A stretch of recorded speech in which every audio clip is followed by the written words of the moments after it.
A strong lower body is essential for developing a fast athlete. And within the lower body lies some of the most crucial muscles for generating force and speed. Those muscles are the hamstrings.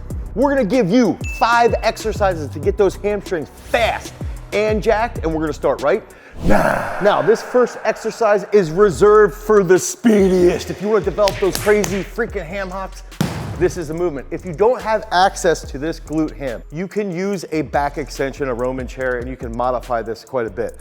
I'm gonna show you a couple variations here. So again, I'm going off task. I said we're gonna have 5 exercises. Really, there's gonna be like 30. Okay, so this is gonna be a sprinter glute ham.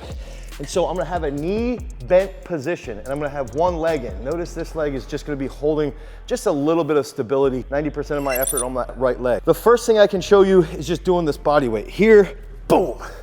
Here, boom. Here, boom. One big factor too is try to stay dorsiflexed in the leg that is in, okay? So dorsiflex, meaning my toes are coming up to my knee. That's gonna help with activating that hamstring collective quite a bit. I can add a little bit of load here with the dumbbell, okay? So I'm here, boom, boom, boom, boom. The last one, this is gonna be the crazy ham hocker, and this is something that you can use getting into an overhead position with some isometric factor in there. Okay, so I'm gonna come up, hold, boom, up, oh, boom, boom. Holy crap, that was hard. Now, when you get into that overhead position, I do like 5 sets of 4 to 6 reps. If you're using a dumbbell, you can do 5 sets of 9 on each leg. Same thing if you're just doing body weight, 5 sets of 9 on each leg. Sprinter glute ham, that's the first exercise, or 3. So when we're looking at the hamstrings, we've got to understand that the hamstrings are not just one muscle, but they're actually a collection of multiple muscles. And that first main muscle is going to be the biceps femoris. The biceps femoris has a long head and a short head, and it's going to be responsible for knee flexion, a little bit of hip extension, and even lateral rotation of the knee. And the long head of the biceps femoris is gonna connect to those sitting bones, while the short head of the biceps femoris is gonna connect closer to the knee joint. And the next big muscle in that hamstring collective is going to be the semitendinosus. And the semitendinosus is gonna be responsible for hip extension and medial rotation of the knee. And then that takes us to the final member of the collective, the semimembranosus. This is gonna be a muscle that's a little bit broader, it's a little bit more tucked away. It still is responsible for hip extension and also that medial knee rotation. Anatomy 101, with that finished, we've got to look at some of these big exercises that we can use to really develop the hamstrings collective. Now, the next movement that we're gonna give you is something that is actually gonna be like 7 different exercises. And if you use the multiplier, it's probably gonna be like 13 to 14. So just bear with me here. Now, I just talked to Hugo Barrett, who's somebody that we work with as an Olympic sprint cyclist. And one of the things that Hugo brought up is that when he does this specific exercise and he gets to a certain load on this, he feels super explosive in his hamstrings. He's able to pull that pedal even faster just from that heavy load. And that movement is going to be an RDL. Now, I'm gonna show you starting off with a snatch grip, okay? So if I get into this snatch grip position, I want to bend the knees a little and the hips. And I can come back up, back. And remember, the biceps femoris is responsible for knee flexion here, and then we have that extension at the top. I'm gonna try to do this unilaterally as well, so we can go here. Oh yeah, that feels good. And back down. Oh, I'm a little off on that one, and you're gonna be able to see that. Back up. So, snatch grip RDL, bilateral, unilateral. We're gonna go into the next movement here. This would be a clean grip. With a clean grip, it's gonna be pretty similar, but you're gonna go with a heavier load.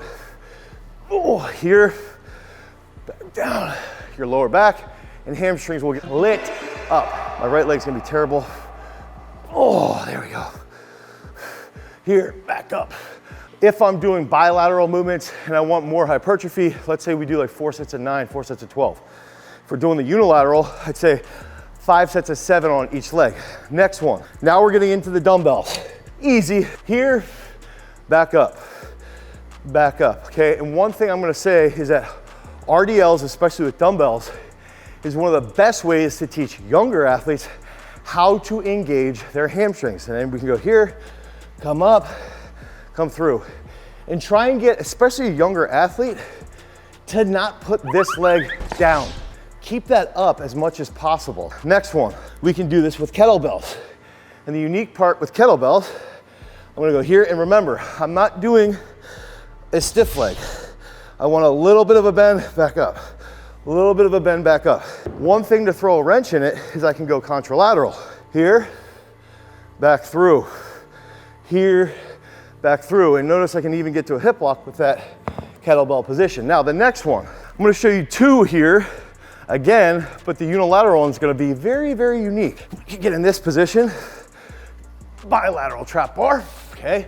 Or one of my favorites, if you go a little bit lighter, here, boom, back up, boom, back up, boom, back up. Now, when you're doing that drop RDL, you've got to be strong to do that, okay? Don't just jump in and try to do this, because you could tweak something in your lower back, possibly up in the upper hamstring. Make sure that you're ready to handle that load, because it's going to be very, very fast.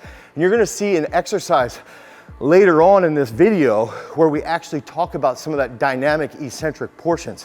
One of the other factors, before I show you the last two movements, one of the other factors of doing unilateral stuff is that you can see inconsistencies. So if I have a football player whose right hamstring is much weaker than their left hamstring, that's gonna interrupt how their stride frequency is out on the turf, out on the field. So if we can make sure that both hamstrings, right leg, left leg, are equally strong, that's gonna improve their overall stride frequency. Now, the next one, this is one of my favorite ones for wrestlers. Think about a wrestler who's got their leg elevated. You know, if their opponent takes a good shot, they pick it up, they're in a defensive position. You can do a chaos RDL here. And what's interesting is that this leg that's up, my right leg, my biceps femoris, is currently flexing, okay? So that's actually gonna provide some stability here and even hip extension, okay? So this is another great one. And then finally, Faris Khan and I went over this movement, and this is gonna be here. I can hold on to this, and in a unilateral position, I can cheat a little bit and go a little bit heavy. And this is where we can go quick here. We can almost do like a drop RDL here, oh, or we can just do a traditional RDL that's unilateral base here. So inside this video, we said we're gonna give you 5 exercises, and I think I probably just gave you like 14 to 15 when I originally thought I was gonna give you 13. So let's go to the next movement. Okay, so we're back on the GHD, and I'm gonna show you an exercise that you've probably never done. Now, we've talked about different eccentric speeds, and we're gonna get into that even further, but this movement, we're gonna get real creative. The first exercise is going to be a razor curl. So if I'm set here, I have knee flexion, right here, and I'm gonna come out, boom, boom, boom. So if we wanna get really explosive, we can go here, boom, boom, boom. Let's say 5 sets of 7, something like that. Let's put in some old school accommodating resistance. Here comes Earl from the Garage Strength podcast, where everybody needs to go listen to our podcast because they're very underappreciated. Now, what we're gonna be doing is we're gonna come out here, and I'm gonna hold this position. I have slight knee flexion. Boom, boom, boom, boom. And if you notice, when I get that set right at the top, it's going to be heavier. I would recommend starting with a strength band because most adult males from the United States cannot handle when their counterpart on the glute ham uses the HAF band, as evidenced by me pulling Earl earlier when we were doing our test run with our HAF band. So do that explosive accommodating resistance after you've built up, let's say 4 or 5 weeks of the razor curls. Then you can get really creative. You add in that band and try and squeeze when you're at that knee flexion point. Now, one quick rant, because we know we're gonna go into this next exercise. It's gonna be the Nordic curl. I'm gonna give you a second version of the Nordic curl that's gonna blow you away. Everyone knows what the Nordic curl is. We've all seen the video of Tyreek Hill doing it. We all know that this is like the rage currently in the fitness community around hamstrings. But I wanna talk about something really quickly, is that there's a discussion in sports performance that we don't really understand the hamstring actions when we're sprinting at very high speeds. Some people will say that the hamstrings are just in an isometric position the entire time that you're sprinting. Some people will say they're responsible for hip extension and there is knee flexion during sprinting. So that's where the Nordic comes into play. Now, what we're gonna do here is we're gonna do just as simple as put the chest down, come back up. My hamstrings are a little lit up, but we're gonna try and get this done here. Come down, boom, come back up. And I wanna hold that hip extension a little bit more. Dorsiflex on my foot back here. Okay, so we can do like 5 sets of 5, something like that. You can do controlled eccentric, you can do rapid eccentric, or you can put this weight in here, and if we're really good, I'm gonna try something I haven't tried yet. We can do this for an overload where you come down slow, slow, slow, slow, slow, slow, slow, drop, back up. Good thing that didn't bounce back up and knock out my fake teeth. Now, the next one I could do is I can go down slow and then raise as I get out to that bottom. This is gonna be really, really advanced, and I'm not even sure if I can do this. Down here. Oh, and there's the soleus right there. That's where we're gonna go like 5 triples. That load coming back up was really hard, which is why I sort of looked like this old man here, really, really tight. But that adds a ton of weight because you get it further away from that center of mass, from that fulcrum, which is your knee. And that final exercise is gonna be something that is going to be machine derived. Yes, machines are very, very good. And they can be done at a Globo gym, and anyone can execute this specific movement. So if you're figuring that you guys need more than just these 5+ hamstring exercises to get faster and to get more jacked, make sure you head over to peakstrength.app, the Google Play Store or the Apple iOS Store, where you can get more hamstring exercises that are gonna be master class programmed to help you become a freak athlete. Now, when we're looking at this specific exercise, it's gonna have a really, really unique twist. If I get set on the leg curl, okay? I wanna start in a bilateral position, and I wanna have that concentric be as explosive as possible. So I'm gonna go here, boom! Ooh, now I'm gonna remove that leg. 1, 2, 3, 4, back to that bilateral position, boom! 1, 2, 3, 4, and you can do that on each side. So it will look like this on the left, boom!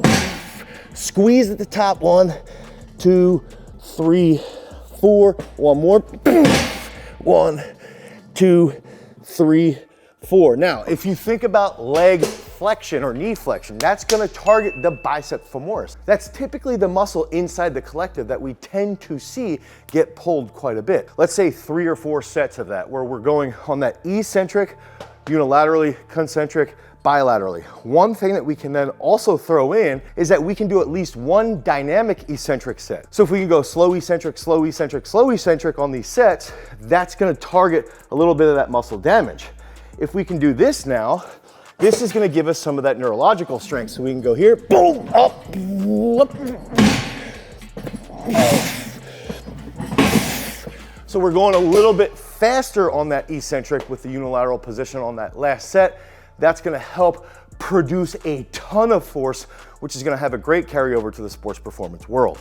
Because remember, freaks, if you wanna be fast and jacked in that hamstrings collective, you've always gotta cultivate your power. Peace.